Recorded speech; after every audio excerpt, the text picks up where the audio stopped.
Awal terjun saya itu bang, Iya. saya bisa ngelebari kandang selebar ini. Itu awalnya itu saya tuh jual bibit. Jual bibit. Iya. Selesai saya itu istilahnya pembibitan itu berhasil. Iya. Kan kalau bibit dari saya kan baru begitu netas, asal warnanya coklat, Iya. itu sudah pasti betina bang. Oh betina. Makanya kita berani jual itu baru netes. Pertama kali saya ngelebari kandang ini, saya tuh dapat keuntungan, ada yang pesen bibit itu cuman 700 ekor. Nah itulah. Iya, iya. Makanya keuntungan saya kunci, istilahnya kalau kita nggak punya modal, apa yang dibilang abang tadi, kita nggak punya modal. Iya. Yang penting kita punya pekerjaan harian. Iya betul. Artinya kita punya pekerjaan sampingan untuk menghidupi anak bini. Betul. Nah dari puyuh makan puyuh inilah akhirnya kita mengembangkan itu. Dari untung puyuh nih bang, kalau saya cerita, di sini dulu saya taruh kayak kota amal dulu tuh, Iya, kecil gitu. Oh. Begitu saya jual telur, itu duitnya langsung saya masukkan ke situ. Oh, gitu. Saya belum nyicipi hasil puyuh itu selama berapa tahun? 2 tahun saya. Nggak nyicip saya hasil puyuh itu. Iya, iya. Kemudian saya hasil telur ini ya, ada 5 piring saya jual. Duit ini langsung saya masukkan ke kota. Di kota itu cuma saya yang tahu. Iya, iya. Kalau ada duit di situ. Nah besok lagi kayak gitu. Begitu mau beli pakan, saya ambil itu. Iya, Saya iya. beli pakan. Sisanya saya masukkan lagi ke situ. Terus seperti itu. Iya, iya. Akhirnya apa? Pak, saya pesen bibit, saya pesen. Nah, mulailah ada jalan untuk agak lapang dikit, lapang. Nah, dari situlah saya jalan. Sebenarnya kalau untuk modal, seringkali saya bilang modal itu sebenarnya bukan permintaan utama, Bang. Iya, iya. Permintaan utama kita, niat kita membangun usaha itu jangan ragu. Iya, iya. Intinya jangan ragu. Terus juga gimana ya? Jangan pernah ragu kalau kita punya mimpi Betul. jadi pengusaha besar. Betul. Terus kemudian jangan pernah malu kita tanya dengan orang yang sudah berhasil, dengan orang yang sudah sukses. Kalau kita malu, Bang, nggak bisa kita. Iya, kalau kita malu-malu belajar, wah, sulit kita. Jadi awalnya seperti itu, Bang. Jadi kalau dia bertelur dalam 1 hari itu bisa berapa kali nih? Sehari 1 kali. 1 kali. Ya, sehari 1 kali. Taruhlah kalau untuk yang belajar, banyak yang belajar bang. Awalnya belajar itu kawan-kawan itu biasanya ada yang ambisi, Pak saya mau 3.000, saya mau 2.000. Jangan dulu. Ya, jangan dulu. Jangan dulu. 300, 200 gitu lah. Iya. Jadi dari 200, 300 itu nanti berkembang apa enggak ini puyuh. Oh gitu bang. Gitu.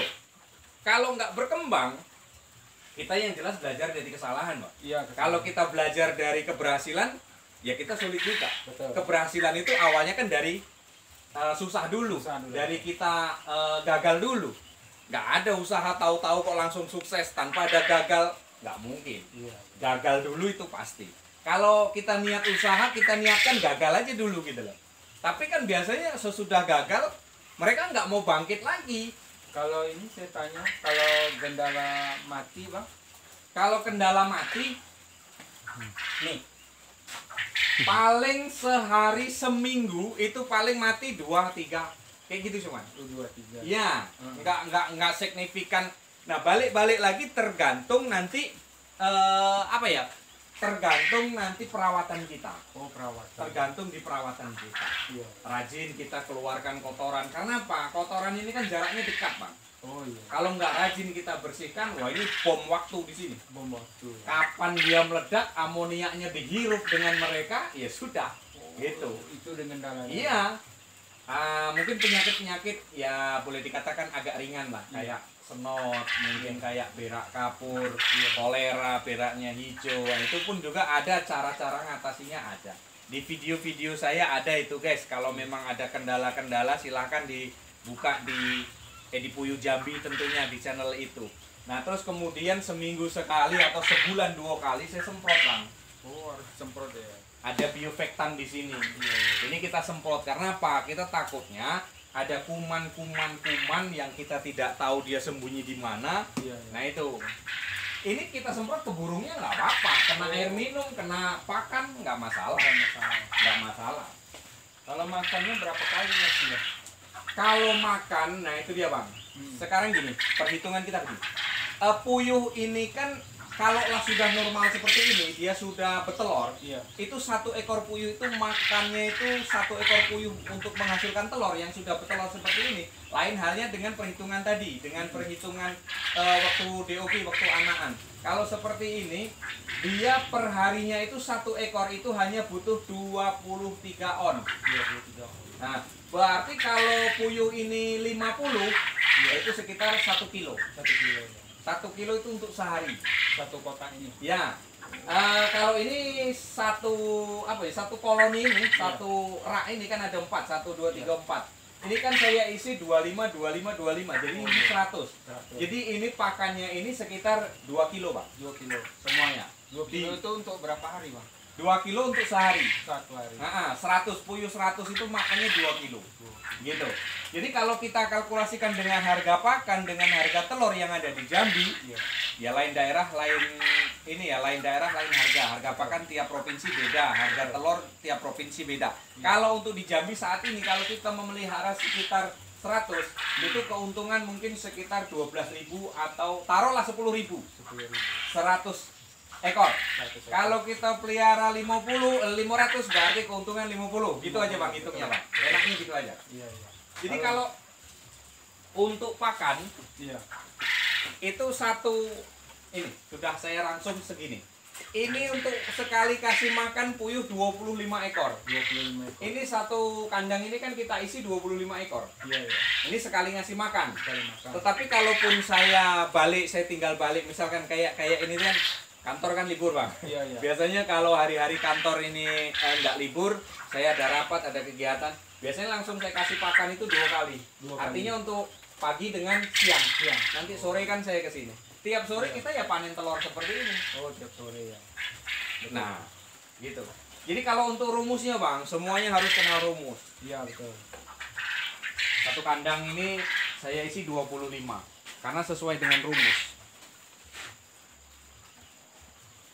Karena sesuai dengan rumus. Rumusnya itu panjang Panjang. kali lebar. Iya. Panjang dikali lebar ketemunya berapa dibagi 200. Iya. Itulah isi yang ada di dalam menentukan, Bang. Betul. Jangan lebih. Oh, jangan lebih. Jangan lebih. Kalau lebih terlalu padat nggak bisa. Oh, Nonsen kita berhasil. betul. Kegagalan para peternak itu karena mereka tidak memahami teori dan ilmunya. Iya. Prakteknya langsung begini. Ada banyak teori yang harus diketahui agar supaya kita berhasil. Iya, betul. Gitu. Karena saya ini nanya-nanya dulu, kayak pengen Ya. belajar. Nggak apa-apa.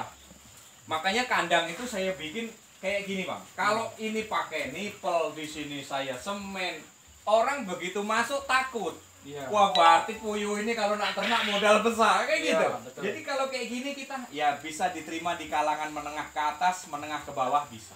Iya. Gitu.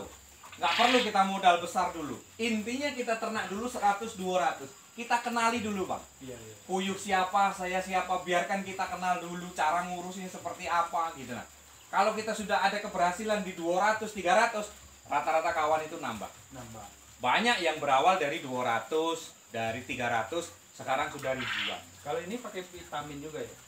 Kalau vitamin saya jarang ya. Jarang ya. Jarang karena saya mempertimbangkan dari kadar pakan di sini. Oh, kadar makan. Iya, kadar pakan di sini tulisannya sudah segala macam sudah ada. Oh. Vitamin ada, fosfor ada, mineral ada. Ya di label ini semuanya sudah ada. Kalau kita pakai pakan pabrikan. Pabrik. Tetapi kalau memang kita mau kasih vitamin ya bagus juga. Bagus juga. Bagus juga, nggak masalah. Cuman saya jarang. Paling kenceng saya menggunakan itu Mediac untuk vitamin suplai telurnya. Iya. Kalaupun Mediac nggak ada, biasanya saya cukup menggunakan gula merah. Gula merah. Rebus, campurkan ke air minum. Itu malah lebih bagus. Alami malahan. Gitu, Pak. Berarti kuat ya, ya. Iya. Fisiknya juga. Dia malah fisiknya lebih kuat kalau kita menggunakan gula merah itu tadi. Berarti dia ada pengaruh di lingkungan dia ya. Enggak, Bang, enggak. Kalau puyuh gini, Bang. Asalkan kita puyuh itu dari anakan, Iya. dari anak kita beli, dari remaja kita beli, itu apa ya? Dia dengan lingkungan itu tidak terlalu tidak terlalu, dia bisa adaptasi dengan lingkungan secepat mungkin. Tetapi kalau kita beli yang sudah siap telur, Iya.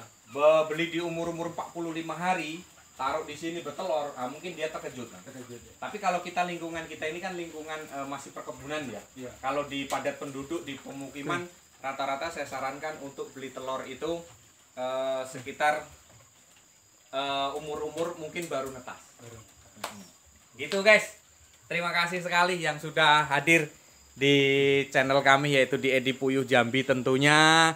Jangan lupa like, comment, subscribe-nya dengan Abang siapa nih Bang? Agus. Bang Agus. Baru mau Belajar sama-sama. Ini tukang kameramen saya nih. Aduh Abang Man di sana. Jangan lupa like, comment, subscribe-nya, kita sama-sama belajar. Sama-sama kita mengkaji tentang puyuh di sini. Jangan lupa like, comment, subscribe-nya. Terima kasih.